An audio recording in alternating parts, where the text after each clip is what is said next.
What's up, all connoisseurs of fiction? It's me, Full0Grace. It's me, Wendy V. Today we're reacting to RWBY Season 9, Episode 2.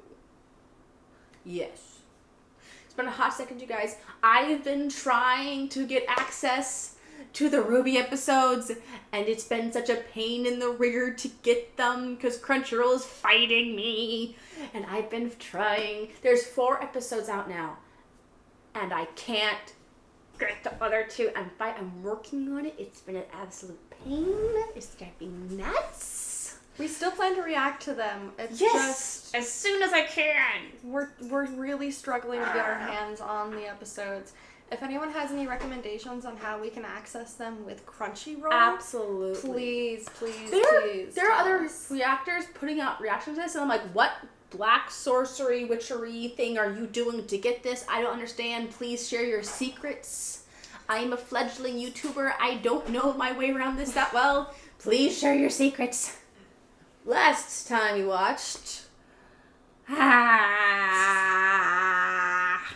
guys saw how we had to split it up into a reaction about the intro and a reaction about the episode. But we wanted to thank XQS Bardo for pointing out to us that it is a Jabberwocky.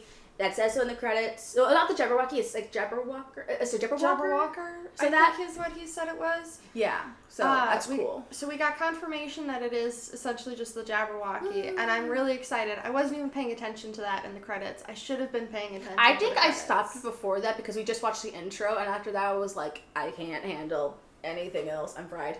Right. Like, I'm really happy that I was right. It was completely a guess. I'm glad I was right. It was completely a guess based on my knowledge of Wonderland and everything. It was just a guess. Oh my gosh. But yeah, I'm so scared for RWBY. Let's see what happens next.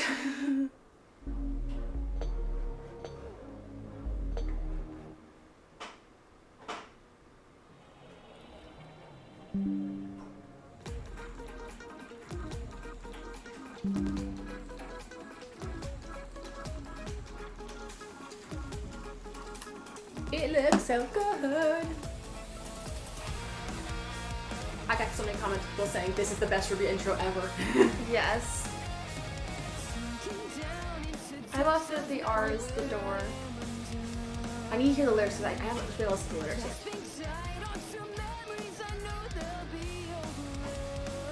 Oh boy.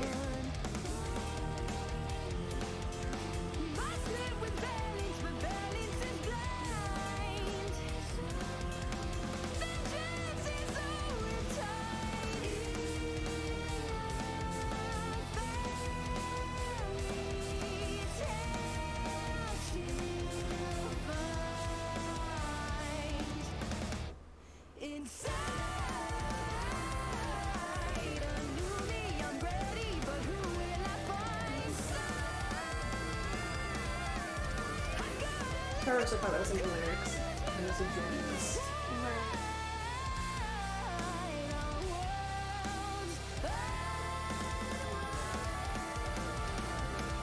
I'm gonna just spend like an hour just listening to the lyrics, so I figure out the lyrics, then listen to it. I was for the song, so it sounds so cool.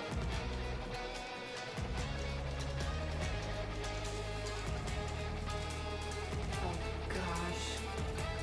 Thank you, Montion. I wonder what they're gonna throw at this time. Oh, sweet jeez. Hello. Ooh, I like that music. So now we get a full look at the So are we map, just gonna I guess. stand around thinking about this in silence, or... I know this place is weird, but a fairy tale? I mean, that's impossible.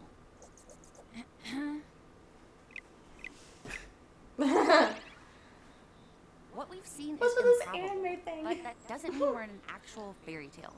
Are we seriously entertaining this? Do you have a better explanation for what's going on? Well, let's try to be more logical, shall we? We fell from the sky. This is Wonderland. RWBY made friends with a tiny mouse. I don't think logic works Blake and I here. got caught by killer vines, and you got your arm stolen by a what was it that you said? A talking raccoon riding on a purple wagon filled with trash. Yeah, Trash bandit. that. Trash bandit. Okay, I see your point of view. I am going to go over here now. Me too, Weiss. Sorry. Surprising Weiss's logical brain is breaking. Something about this is familiar. The girl who fell through the world. Yes.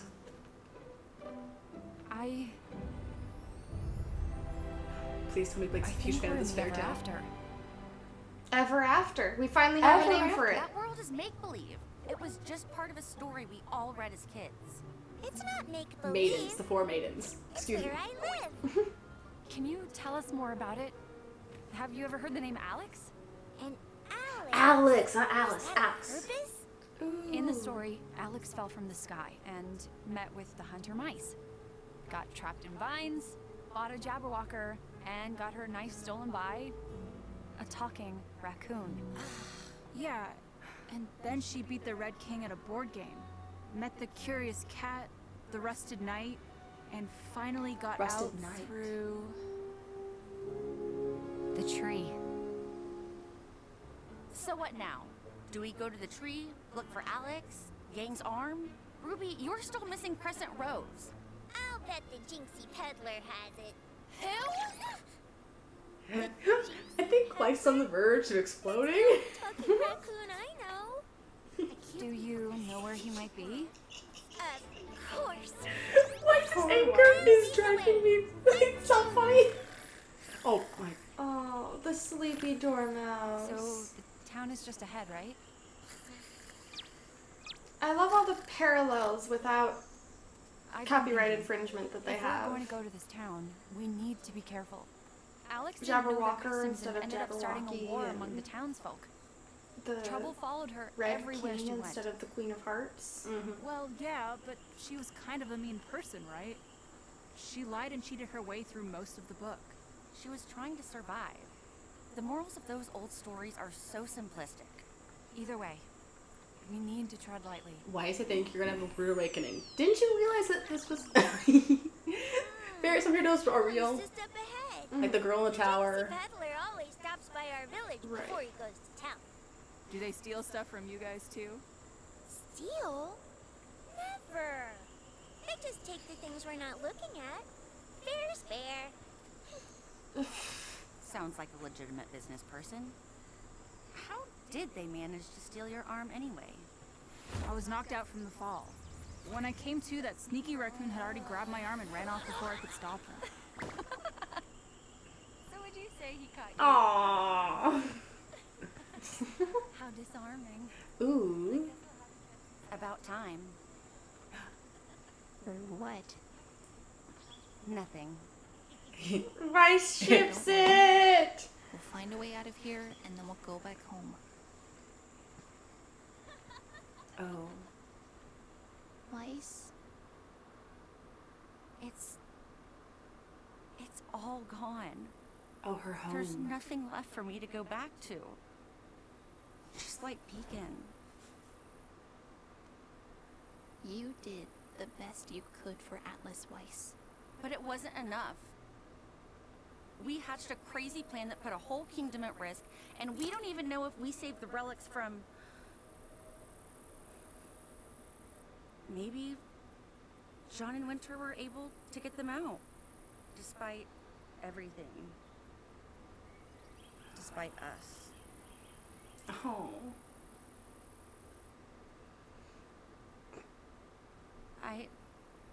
I know that Penny...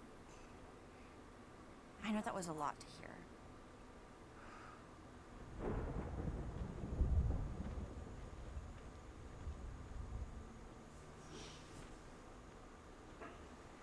Poor Ruby. Worried. Green. Nope. That's You a whole could not canon. make me. You So could not this is the pay entrance to me. the other acre, you called it? Yep. All we do is cross the bridge, and we'll be, well, wherever over there is. Wherever over You there. don't know? Nope. Never been this far from home. That place doesn't look good. That looks like Maybe the you entrance should to go the back. Red King's I wouldn't have any idea how to go back. domain. Maybe I'll live by this bridge. I'll handle this. Built in a house, my very first house. Gonna find my purpose in my best house. Would you like to come with us?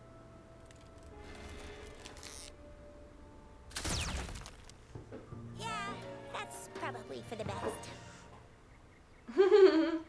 Oh, there's a town. I thought it looked like some sort of demon land or whatever. I was close. Kingland! Oh my goodness.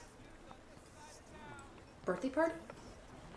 Just act like you belong, everybody. I've always wanted to be long, but I'm still just young.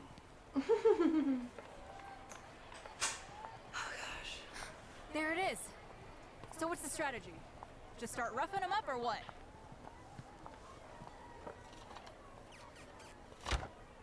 In the book, Alex had to barter with Jinxie for her dagger. Yeah, I think I'd rather hit him. Oh! Glitter, evil, no. Welcome, one and all! He's adorable. And a lot older than I remember from the book. I Been am time, long Jinxie, time. and these are the finest treasures of the Acre. Her arm. I don't see my arm. All of Jinxie's treasures are just other items in disguise, so that people think they're buying something extremely valuable. Okay. So, It's that. which It's one is absolutely Yang's that. arm? Staff. What does your heart tell you? That's how Alex knew. I mean, that one looks roughly arm-sized-ish. Ruby, there's something about that one. Oh. Oh no. What? Item, Oh no, it is. that It was in the diamond trailer. studded rabbit. You! Jinxies. How are we going to bid without any money? I don't think there's any money in the ever after. Jinxie just names whatever price he wants. What did Jinxie want from Alex? Her saddest memory. And her happiest. Sold for a hug. Hugs are very valuable. Maybe this won't be so bad after all. Item, a golden scepter. You! Huh? The bidding starts at No, I was the first one to. knowing what it is to feel loved. A fair price for some, I'd say. Knowing what it's like to feel loved by royal decree. Sold! Wait, that's my arm. Whatever it is, it's royal property now. No price is too high for His Majesty's birthday. Next item, the Jade We tried it your way, Blake. Oh. No, no. Ruby, what are you doing? For what Bidding price? starts at enough hope to fill this jar. Oh, Ruby doesn't have that. You don't have enough, do you? She took it. Why, you little rat! Leave that alone. You can't touch it until the deal is done. Huh? It's a fake!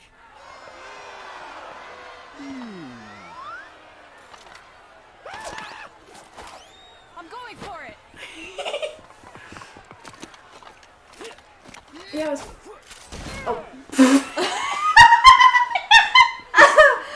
Oh my. Penny's blade. Oh. I got it. Come on. Grab the mouse. Run, run.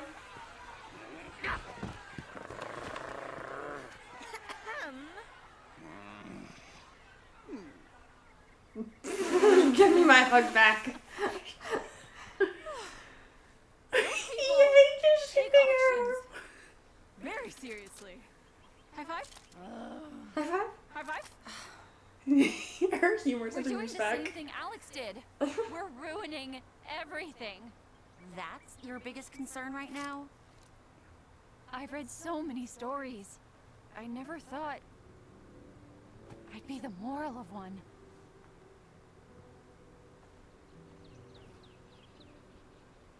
Ruby? Oh, Yang doesn't I know. couldn't explain why, but I was drawn to it. Oh yeah, she cries when she is sad. If the rain is a representation of her Now depression, it's raining on oh just boy. us. That's it. We're getting out of this nightmare. Alex went to the tree, right? Let's go. I don't think it's gonna work like that. In the book, We are not in a book. And even if we were, we know how it ends. Right over there. Stop. And now she comes from over here. Yeah. She's gonna kick that rock. No, she's not. Kick a rock. The rock is weirdly outlined. Yeah. It's gonna get kicked. Or thrown. Yeah, already tried that earlier. You can't get any closer to the tree that way. Oh my god. Well, then what do we do now? We've got my arm, but we still don't have Crescent Rose or the slightest idea. Wait, so if you're not trying to go to the tree, you can go forward, but if you are trying to go to the tree, you I can't. said too. Alright. If I ruined the royal birthday, These guys again. Blake, what did Alex do next? she went to the Crimson Castle and beat the Red King at his own game. Nah. heads up, you treasonous birthday ruiners. Okay. We want to go to the birthday party. We want to go to the birthday party. Well, too bad, because we're going to... Oh, yes. That's where we're taking you, as prisoners, for stealing royal property. What if I offered you something better? The weapon of a powerful warrior. Ooh, go on. Not just a powerful warrior. The most powerful to ever live. She was touched by magic. She gave her life for thousands. She took a message of hope to the stars. And she saw the world through better eyes. Take us to the royal birthday and allow us to present this most precious gift. Oh. By royal decree. Come on, men. You heard her. We've got a birthday to celebrate. Flashbacks to season 6. Are you sure about this? Look, we may not know exactly what's going on, but for whatever reason, this place is putting us on a similar path as a book we all read as kids. I say we follow it. And stop pretending we know what we're doing.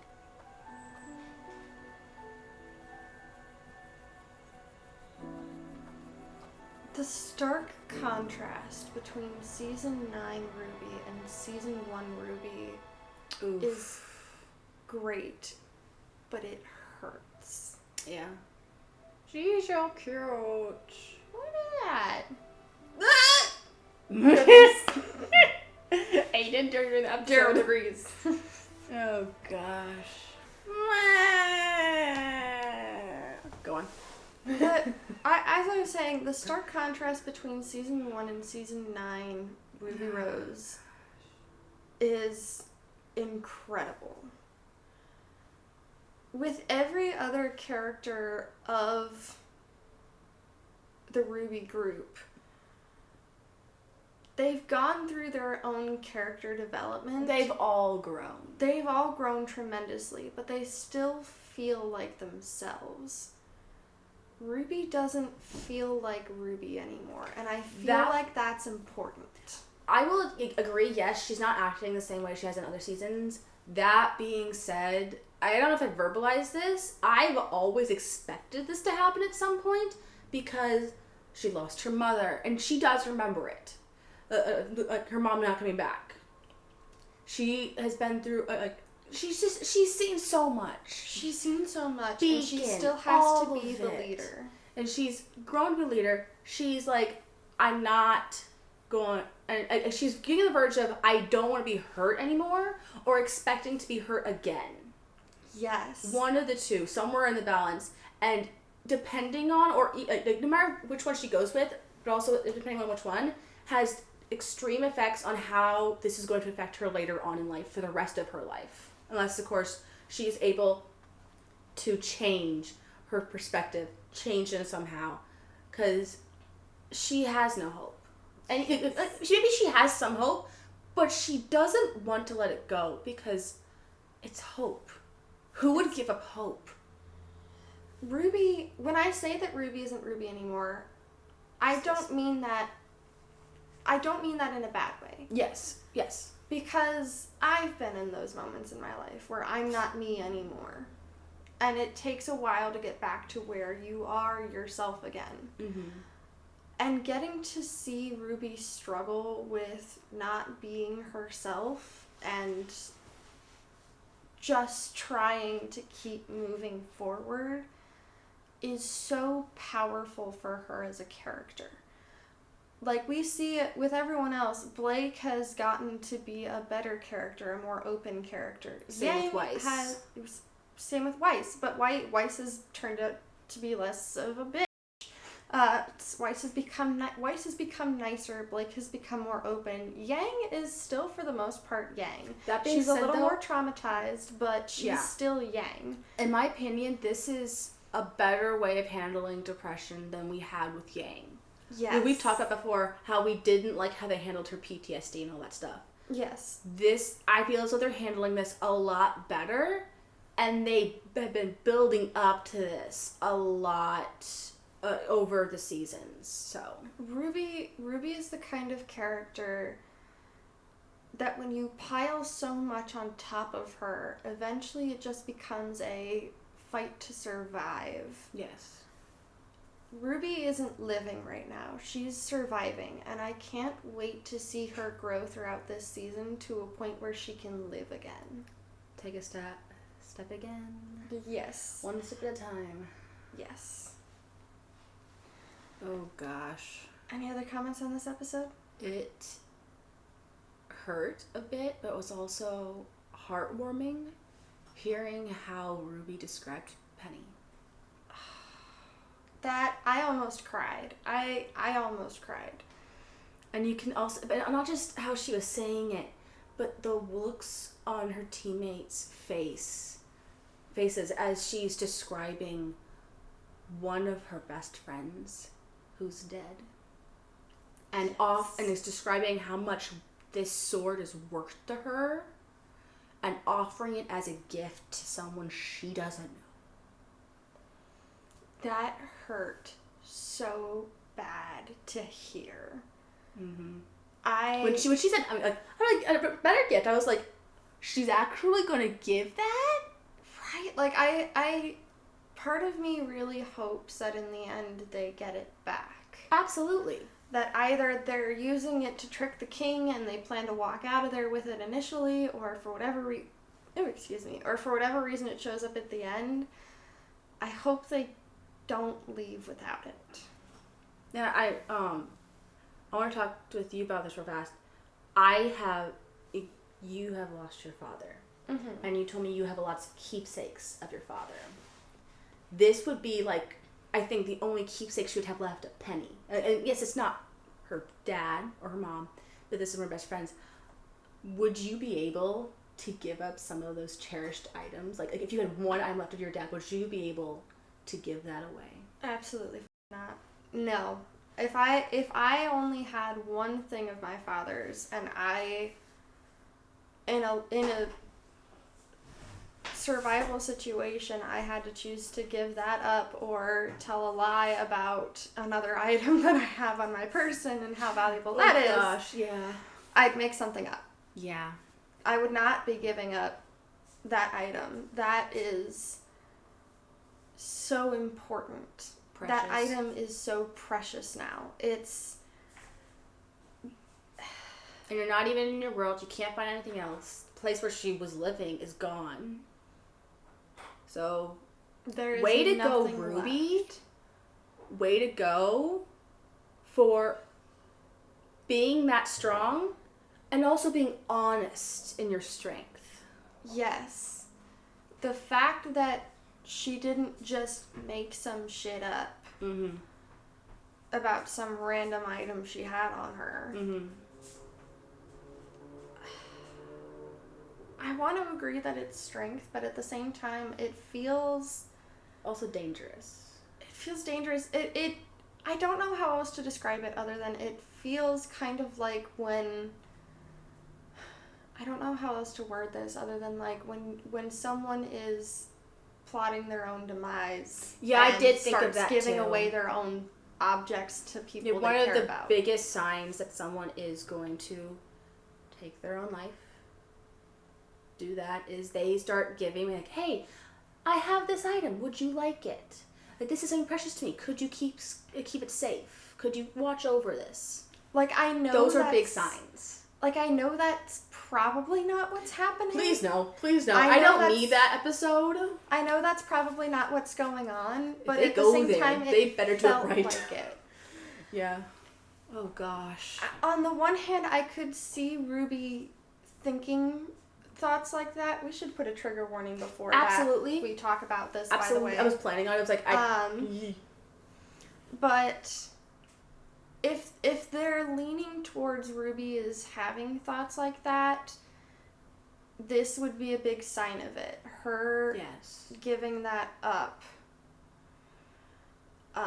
instead of making something up. Yeah. I feel like this season could potentially lead to lots of dangerous conversations, the actor talking, or they're going to be treating, they're going to be handling very heavy topics. I get the feeling dealing with very heavy topics this season, and getting and skirting around the edge because they still want to be able to kind of have like that fun thing. If they go that far, props to them. They need to do it right. Right. But there's gonna be a lot of things I feel like we're gonna be skirting around because we don't want to get demonetized or anything like that, or trigger anyone. There's two things I'd like to discuss there. One, it is a very popular trope to discuss heavy topics in a whimsical setting. Yes. Like in the context of a dream, or in the context of Wonderland, or in the context what did they call it here? They called it Ever After. Ever After. In the context of Wonderland, in the context of a dream, in the context of a nightmare, in the context of a character being trapped within their own mind. Those are very popular settings to discuss some very heavy topics. Yes. Because the whimsical, nonsensical part of those settings makes it easy to bring out harder topics without landing such a harsh blow. That, and also, let's say someone who's, let's say a teenager's watching it and they don't fully understand. It makes it easier for them to digest it as well. And to be able to oh, I know about this. It makes it a bit easier for them to digest it, understand it, for if they do bump into something later on, they're like, oh, I know about this. I saw it this way. Yes.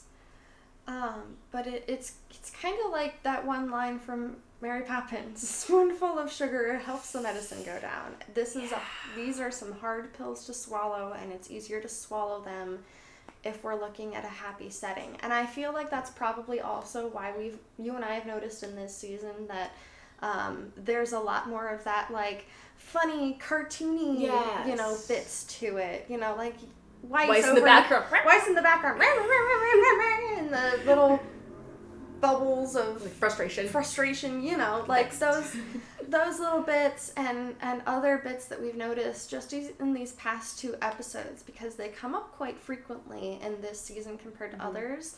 It's possible that could just be like well, it's Wonderland. Of course, everything's a little more cartoony and fun. But it also feels very much like well, we're covering all these heavy topics. Let's soften the blows with some of these funnier moments. The people are toys. Right, like soften the blow of these heavy topics and soften the blow of these heavy feelings with these fun little moments of like to put it as simply as I can. So it's great. I love it. It's one of my favorite tropes, honestly. Softening harder blows with whimsy and nonsensicalness. Yes. It's genuinely one of my favorite tropes. I have a server that I'm a part of on Discord where we play out storylines and stuff, and we take turns in the server being kind of like the dungeon master of like a D&D campaign without the dice, you know? And one of my arcs that I'm gonna run eventually is going to be one of those using dreams and things to take care of heavier topics. Because I genuinely love that trope so much. Yes. And I had one final thing to mention real fast. I do love that we're bringing back in Blake's being a bookworm and loving books. Back into his like of all the members of the group, of course the bookworm is like we're in a story, you have to follow the rules of the story. Yes. You have to do this right. And Blake, like, having the, like, mini existential crisis of, I've been reading stories my whole life. I didn't think I'd be the moral of one. Yeah. Me too. Honestly, me too. Yeah. Like, that's just great. I loved that little tidbit of, like, Blake having her own little meltdown about, we're not doing the story right. And I did also, like, I said, like, finally. Right. But yeah. No, yeah. This episode is absolutely great. Please do go check it out on Crunchyroll. Crunchyroll, not Rooster Teeth. Have it. There you go. Go support Crunchyroll on this. It helps Rooster Teeth, helps all that stuff. But yeah, I'm Full of Grace. I'm Wendy V. And we'll see you next time. Bye.